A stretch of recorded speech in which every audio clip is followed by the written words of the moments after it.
आज क्लासिफिकेशन का तीसरा लेक्चर है और इसमें हम लोग देख रहे हैं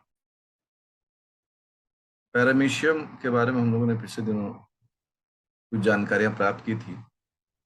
उस पीडीएफ को आप जरूर पढ़िए, लेकिन आज कुछ कलम का भी वर्क होगा। हम लोग जो बातें डेवलप किए थे, टाइटल दे दें, पैरामीशियम।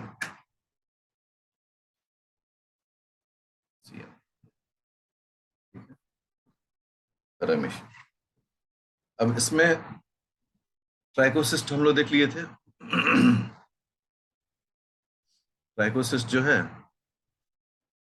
वो ठीक जो सीलिया होता है उसी के बगल में ये पोर्स होते हैं मेम्ब्रेन में। ठीक है, देखेंगे तो यहाँ पर ये ऐसे ट्राइकोसिस्ट होते हैं।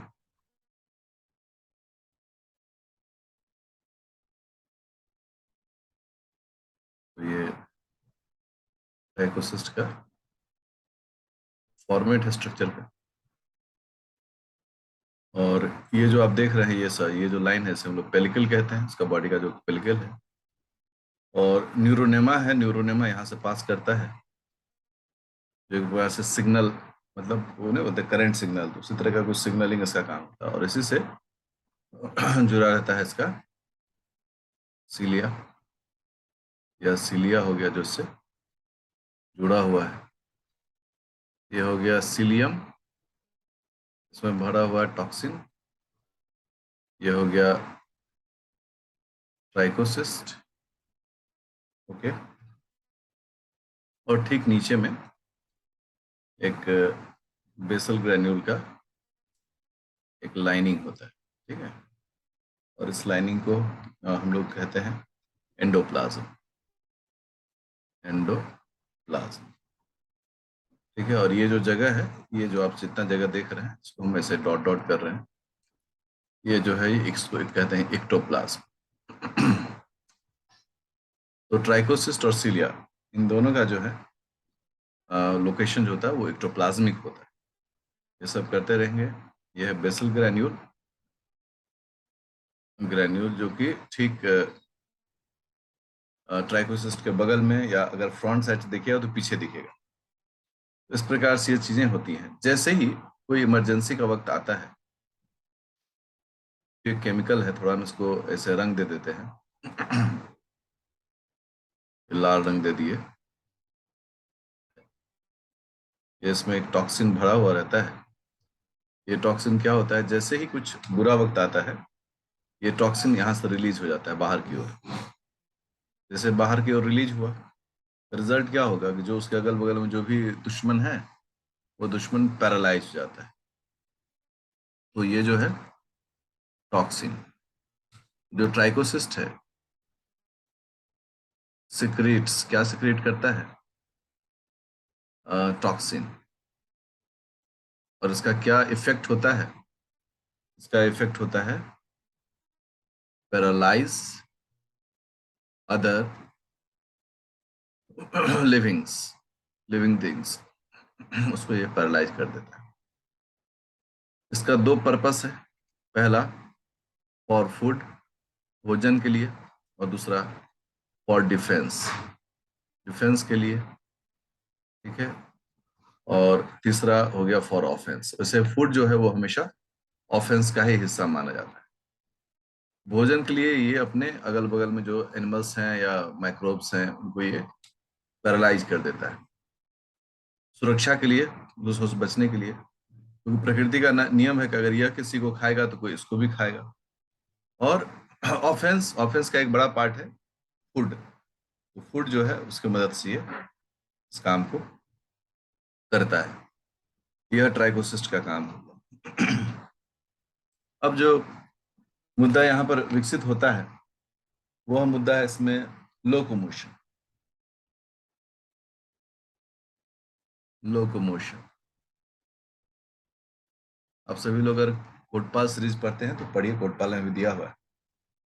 तो लोकोमोशन के लिए तो इसमें ऑलरेडी सीलिया है, लेकिन इस सीलिया का अगर हम कॉम्बिनेशन देखें तो सिलिया बड़ा यूनिक है। इधर का सिलिया और इधर का सिलिया में बहुत अंतर है। ऐसे लग रहा है कि जो कोई दाढ़ी हो बड़ा सा, जबकि इधर जो है छोटे छोटे सिलिया है। ये एंटेरियर एंड है और ये पोस्टीरियर एंड है। मीनवाइल सिलिया, तो सिलिया के मदद से भी यह लोकोमोशन करता है, और सिलिया को साइलेंट करके भी वो लोकोमोशन करता है। इसमें दो प्रकार का लोकोमोशन मिलता है। पहला स्विमिंग, स्विमिंग को हम लोग फ्री स्विमिंग भी लिखते हैं, फ्री स्विमिंग। तो फ्री स्विमिंग बाय सीलिया, सीलिया के द्वारा। और दूसरा है क्रीपिंग। क्रीपिंग मतलब होता है इसमें नो यूज ऑफ, मतलब ऐसा यूज सिलिया का थ्रो यूज नहीं होता है। ये थोड़ा रेंग कर चलने वाली बात हो रही है। रेंग कर किसी सरफेस पर यदि मिल जाए इसको, मान लो कि ऐसे दोनों का हम मतलब ऐसे समझाते हैं। मान लो एक पानी का बर्तन है, इसमें पानी है और इसमें पैरामीशियम है, सपोज करिए। अगर ये पैरामीशियम, अगर ये पैरामीशियम अगर मूवमेंट कर रहा है तो अपना सिलिया को ये मूव कर रहा है, और रिजल्ट क्या होगा? इस डायरेक्शन मूव करेगा। जिस डायरेक्शन मूव करना होता है उसके अपोजिट डायरेक्शन में सिलिया को। और मान लो कि एक बर्तन में हम एक बेस दे दें, ऐसे बेस, और अगर इस पर पैरामीशियम को चलना है, मान लो पैरामीशियम इस पर है, तो क्रीपिंग के मोशन से ही चलेगा, मतलब वो थोड़ा थोड़ा अपने बॉडी को रेंग कर इस पर मूव करेगा। तो अगर फ्री स्विमिंग है तब तो वो सिलिया का उपयोग करेगा।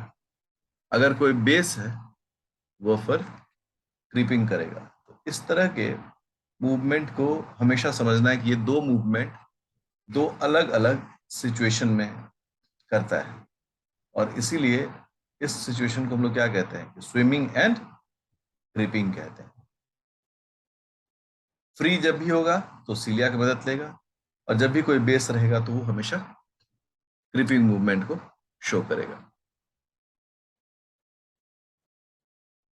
जब भी पोस्टीरियर को मूव करेगा, सारा सिलिया जो है वो इंटीरियर डायरेक्शन में बीट करेगा, इस डायरेक्शन में बीट करेगा, या आगे की ओर बढ़ेगा। और यदि यही पर उसको एंटीरियर साइड से भी जाना होगा, ये सब सिलिया क्या होगा? पोस्टीरियर साइड में बीट करना शुरू करेगा, और ये आगे की ओर जाना शुरू।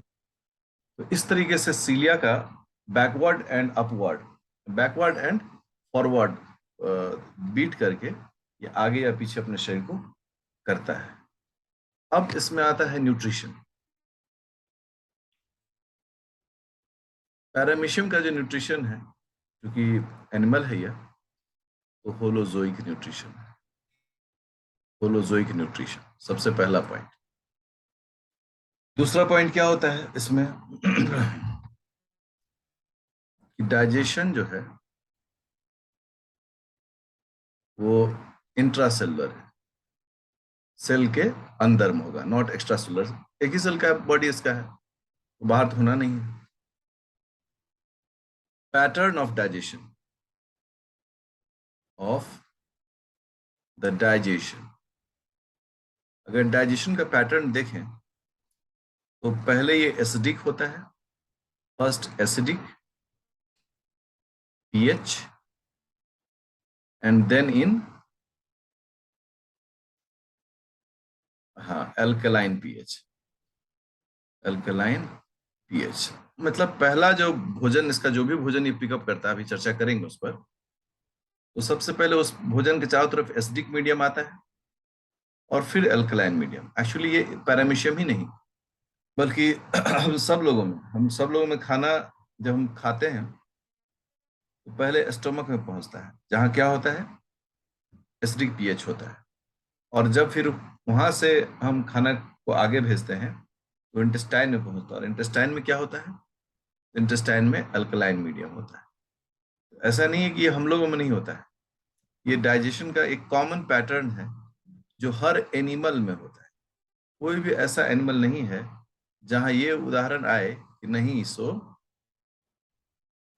पहले बेसिक होगा फिर अल्कली होगा। हमेशा एसिडिक होता है और तब बेसिक होता है। इस चीज को हमेशा दिमाग में बिठा के सबको रखना चाहिए। अब ये पैरामीशियम का शरीर है, ठीक है। और अब यहाँ पर इसको फूड लेना है।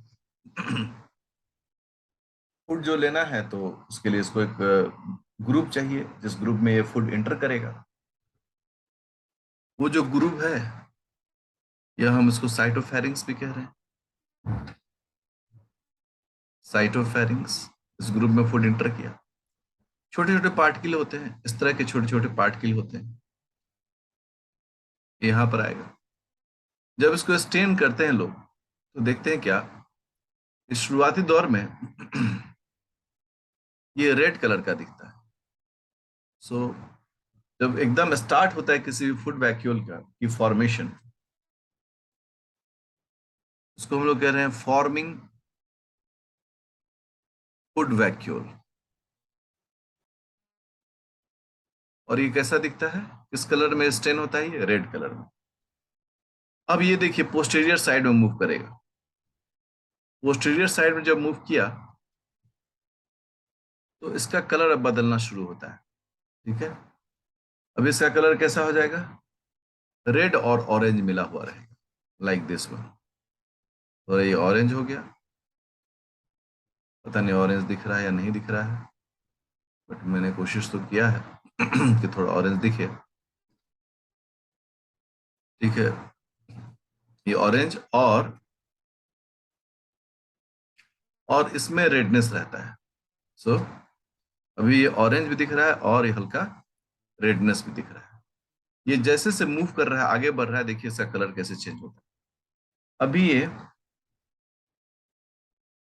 रेड ऑरेंज कलर का स्टेन हो गया, क्या लिख दिया, ऑरेंज, ठीक है। रेड ऑरेंज कलर का स्टेन हुआ। अब ये जो है ना, अब ये यहां से मुड़ा, और अब इसका जो कलर है वह ब्लू ग्रीन हो गया, ठीक है। अब ये ब्लू, ठीक है, और ग्रीन,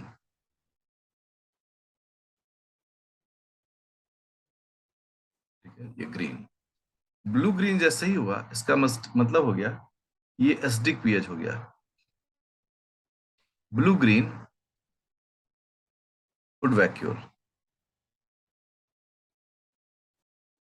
और ये कैसा हो गया, एसिडिक हो गया। फिर आगे बढ़ा, आगे बढ़ा, अभी ऐसा ही है, अभी ये ब्लू ग्रीन ही है।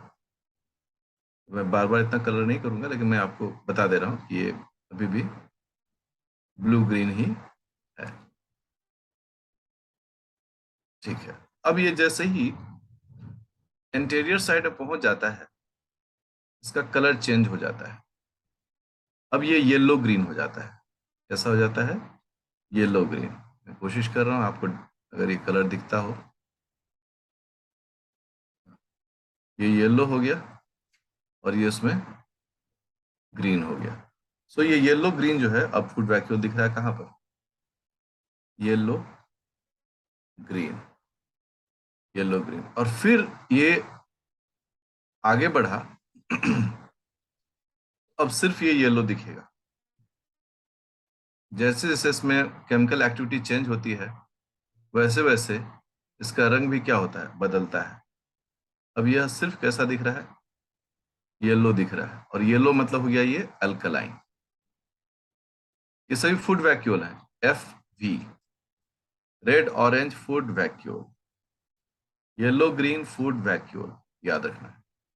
और अब चूंकि इसका काम खत्म हो गया है, लगभग डाइजेशन का काम ओवर हो गया है, तो अब इसमें कंप्लीट ऑरेंज जो है वो दिखेगा। पता नहीं मैं ऑरेंज कैसे बनाऊंगा मैं ऐसे ऑरेंज कर दे रहा हूँ, ठीक है ना, लेकिन ऐसे तो होगा नहीं, इसमें थोड़ा ऐसे मिला देता हूँ, तो मुझे लगता है ये ऑरेंज हो गया है। ऑरेंज का मतलब हो गया कि इसका काम समाप्त हो चुका है। अब क्या होगा, ये जो ऑरेंज है, यह यहाँ आकर कचरा को बाहर कर देगा। ये जो आप देख रहे हैं ये क्या है, वेस्ट मटेरियल है, ये वेस्ट मटेरियल है। और वेस्ट मटेरियल यहाँ से निकल गया। ये जो स्ट्रक्चर होता है, इस स्ट्रक्चर को हम लोग क्या कहते हैं? साइटोप्रोक्ट। साइटोप्रोक्ट, जिसे हम लोग सेल एनस भी कहते हैं। यहां से वेस्ट मटेरियल जो है वो बाहर निकल जाता है, सेल एनस, या साइटोप्रोक्ट कहते हैं, साइटोप्रोक्ट। ठीक है। इस प्रकार से ये पूरा का पूरा एक श्रृंखला है फूड वैक्यूल के मूवमेंट का। ये जो फूड वैक्यूल का मूवमेंट होता है, मूवमेंट ऑफ फूड वैक्यूल्स, ये अगर आप मूवमेंट्स को देखें, इस प्रोसेस को ही हम लोग बोलते हैं साइक्लोसिस। साइक्लोसिस मतलब होता है सेल के अंदर कोई भी सेल ऑर्गेनेल का मूवमेंट जो होता है वो कहलाता है साइक्लोसिस। तो ये फूड वैक्यूल का साइक्लोसिस है। पैरामीशियम का रिप्रोडक्शन देखें। इसका रिप्रोडक्शन सामान्यतः दो प्रकार के जो होते हैं वही यहां पर भी देखा जाता है। एक अंडर ऑप्टिमम कंडीशन, एक तब जब सब कुछ ठीक है, और एक अंडर द स्ट्रेस कंडीशन, जब बुरा वक्त है। अगर सब कुछ ठीक है, ऑल इज वेल, ये बाइनरी फिशन करेगा। उस फिशन का नाम है ट्रांसवर्स बाइनरी फिशन। फिशन, ठीक है। और अगर स्ट्रेस कंडीशन में है, वहां पर वो करेगा कॉन्जुगेशन, प्लाज्मोडियम का कॉन्जुगेशन। तो सबसे पहला है transverse binary fission. Binary fission का मतलब ये होता है कि एक सेल से दो सेल का फॉर्मेशन होना। लेकिन बाइनरी फिशन माइटोसिस से कैसे अलग है? क्योंकि माइटोसिस में क्या होता है, माइटोसिस में क्या होता है, एक सेल के अंदर में पहले दो न्यूक्लियाई बनेगा और फिर इससे दो सेल बनेगा। ये है आपका माइटोसिस। और बाइनरी फिशन में क्या होता है, ये भी माइटोसिस का ही एक तरीका है। इसमें है कि एक सेल में दोनों न्यूक्लियस जो है वो खींचेंगे, धीरे धीरे ये एकदम ऐसे खींच जाएंगे। ये बीच में देख रहे हो, क्या देख रहे हैं? न्यूक्लियस। और फिर ये दो हिस्से में टूट जाएगा। तो इसका प्रोडक्ट दो सेल है, डॉटर सेल। इसका प्रोडक्ट दो डॉटर सेल है। लेकिन इसमें क्या है, पहले न्यूक्लियस का डिवीजन होता है, फिर साइटोप्लाज्म का डिवीजन होता है। इसमें क्या होता है कि दोनों साथ साथ चलता है, इसलिए इसको बोलते हैं बाइनरी फिशन, दो भाग में टूट जाना, फिशन, है ना। कभी भी इससे कंफ्यूजन नहीं रखना चाहिए कि बाइनरी फिशन और माइटोसिस में क्या डिफरेंस है। सबसे पहला है ट्रांसवर्स बाइनरी फिशन।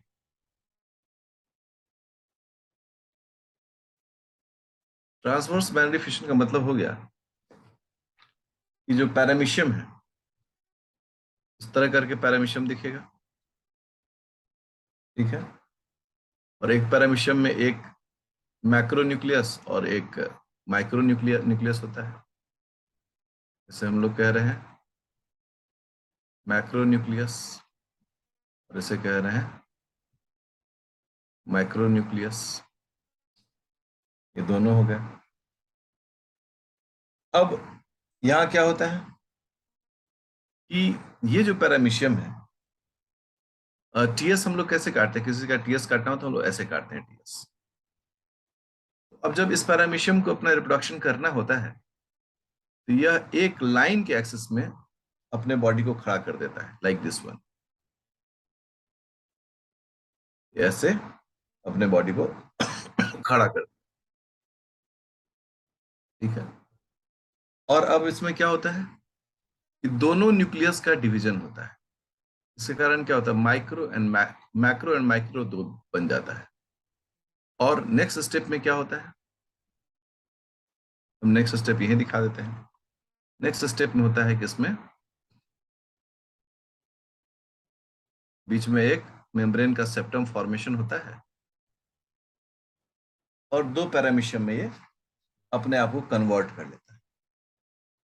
जब दो मतलब पैरामीशियम में कन्वर्ट हो गया, आगे क्या हो गया, फिर से दोनों पैरामीशियम अपना अपना पूरा बॉडी रिगेन कर लिया और अपना लाइफ साइकिल स्टार्ट किया। देखो इसमें क्या होता है कि बहुत बेसिक जो स्ट्रक्चर है, बेसिक जो जानकारी है, वह इसके साथ साझा किया था बाइनरी फिशन में।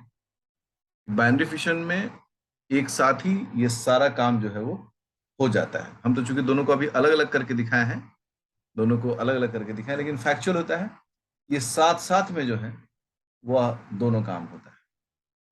अब जब ट्रांसवर्स बाइनरी बाइनरी फिशन हो रहा होता है, तो इसमें सी चीजें होती हैं। तो सबसे पहले होता है कि जो पैरामीशियम होता है, पैरामीशियम वह स्टैटिक हो जाता है, मतलब वो कहीं पर ठहर जाता है। ठीक है। और दूसरा क्या होता है कि सेकेंड के जो एक्टिविटी ऑफ न्यूक्लियाई है, दोनों न्यूक्लियाई, वो दोनों न्यूक्लियाई की एक्टिविटी स्टार्ट हो जाती है, क्योंकि इक्वली दोनों में शेयर करना है। तो भाई दोनों में बड़ा न्यूक्लियस और छोटा न्यूक्लियस दोनों में साथ साथ जाना चाहिए। ऐसा नहीं हो कि पता चला कि एक आया और दूसरा नहीं आया। ठीक है। तो दोनों जो है, मतलब मेगा न्यूक्लियस जो है, या मैक्रो न्यूक्लियस को बोलते हैं, मेगा न्यूक्लियस डिवाइड्स, ये डिवाइड कर दिया। मेगा न्यूक्लियस चूंकि वेजिटेटिव रिप्रोडक्शन के लिए होता है, इसलिए मेगा न्यूक्लियस जो है वो डिवाइड कर गया। अब जब यह डिवाइड कर गया तो बारी आ गई माइक्रो न्यूक्लियस की। तो माइक्रो न्यूक्लियस रिप्रोडक्शन को रिस्पॉन्सिबल होता है। सो अंडरगोज फिशन, अंडरगोज फिशन। अब ये फिशन में चला गया, एंटर कर गया, और रिजल्ट क्या हो गया कि टू माइक्रो न्यूक्लियाई, दो माइक्रो न्यूक्लियाई हो गया। और उसके बाद क्या हो गया, ट्रांसवर्स साइटोकाइनेसिस, साइटोकाइनेसिस।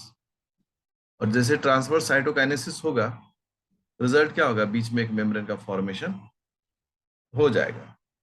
ये सब कंडीशन यूजुअली जब टेम्परेचर 17 डिग्री सेंटीग्रेड या 15 डिग्री सेंटीग्रेड, 17 डिग्री सेंटीग्रेड के इर्द गिर्द हो, ढेर सारा फूड हो, वाटर हो, तो एक पैरामीशियम बहुत खुशी खुशी जो है वो बाइनरी फिशन करके अपने लाइफ को आगे बढ़ाता है।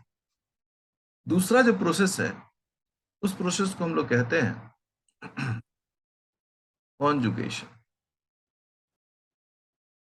कॉन्जुगेशन में इसका अपना एक बेसिक बिहेवियर है, क्योंकि बुरे वक्त का है। जब बुरे वक्त का है ये, तब बैड टाइम, बैड टाइम क्या बैड टाइम है, वेरी हाई और लो टेम्परेचर, टेम्परेचर बहुत ज्यादा हो या बहुत कम हो। ठीक है। Scarcity of food and water, भोजन और पानी दोनों की कमी हो। इस बुरे वक्त से बचने के लिए वो चाहेगा कि हम कुछ नए चेंजेस अपने में लाएं, और नए चेंजेस लाने के लिए वो प्रोड्यूस करता है जो माइक्रो न्यूक्लियस है। इस माइक्रो न्यूक्लियस से वो क्या प्रोड्यूस करता है, गैमीटोसाइट्स, और दूसरे वर्ड में लोग बोलते हैं इसे कॉन्जुगेंट्स। अब हमारे मन में आएगा कि सर गैमीटोसाइट मतलब तो मियोसिस वाली बात हो जाएगी। ठीक है ना, क्योंकि जितने भी ये आप देखते हैं प्रोटोजोआ, यूजुअली सारे हैप्लॉइड होते हैं, इसलिए इनको मियोसिस करने की जरूरत नहीं है। याद रखेंगे इस चीज को। सो ये आराम से अगर डिवाइड कर लें तो काम हो जाए। अब रिजल्ट क्या होता है, पैरामीशियम में ये एक माइक्रो न्यूक्लियस है। ये जो माइक्रो न्यूक्लियस है, ये पहला माइटोसिस किया, दो न्यूक्लिया बन गया। 2 न्यूक्लिया। फिर एक बार और माइटोसिस किया, माइटोसिस, 4 न्यूक्लिया बन गया। देखिए 4 न्यूक्लिया बन गया। अब ये जो 4 न्यूक्लिया है, अब उसमें से नेचर जो है द बेस्ट न्यूक्लियस को चुनेगा और बाकी को हटा देगा। नेचर ने इसको बैड मान लिया, बोला कि नहीं नहीं खराब है, ये भी खराब है, बोला ये भी खराब है। सिर्फ एक को ही हरी झंडी मिली, ये भाई ये जो है अच्छा है। तो रिजल्ट क्या होगा, ये तीनों जो है वो डिग्रेड हो जाएंगे और ये ग्रीन वाला क्या हो जाएगा, सेलेक्ट हो जाएगा। तो नेक्स्ट फेज में क्या होगा कि 3 न्यूक्लियाई डिग्रेड्स, और एक जो ग्रीन वाला आपने देखा न्यूक्लियाई, ये सेलेक्ट हो गया, और इससे हम लोग क्या बोलते हैं, गैमेटोसाइट। सो नेचर ने यहाँ क्या किया, नेचर ने ऑप्शन दिया कि 4 में से कोई एक को चुनना है। तो किसको चुनना है, द बेस्ट, जो आने वाले बदलाव को बर्दाश्त कर सके। हमारे भी मियोसिस में कुछ इसी प्रकार का ऊजेनेसिस में होता है कि 4 जो ओवम बनते हैं उसमें से एक ही सिलेक्ट होता है। The best will have to survive. तो ये जो कॉन्सेप्ट है, ये कॉन्सेप्ट यहां भी आ जाता है। तो 4 न्यूक्लिया में से सिर्फ एक न्यूक्लिया जो है वो आगे बढ़ेगा और बाकी जो न्यूक्लिया है वो ठप पर जाएगा। अब क्या है कि ये एक पैरामीशियम है और उसके बगल में एक और पैरामीशियम आ गया, और इन दोनों के बीच क्या बन गया, एक कॉन्जुगेट करने वाला ट्यूब बन गया, that is called protoplasmic bridge. Protoplasmic bridge, ये जो प्रोटोप्लाज्मिक ब्रिज है ये एक्चुअली कॉन्जुगेट करने का एरिया है। ठीक है। अब जब इसमें देखो, अब जब पीछे एक बार चलते हैं, अब जब इसमें ये एक सेलेक्ट हो गया, एक ओहम तो सेलेक्ट हो गया, मैंने इसको काला क्यों कर दिया, मुझे इसको हरा कर देना है। ये सेलेक्ट हो गया, अब क्या होता है, ये जो है ये भी फर्दर डिवाइड करता है और इससे 2 गैमेट्स बन जाते हैं, 2 गैमेट्स। ठीक है, 2 गैमेट्स। ये जो 2 गैमेट्स होते हैं इनका नेचर देखिए, एक गैमेट जो होगा वो स्टैटिक गैमेट होगा।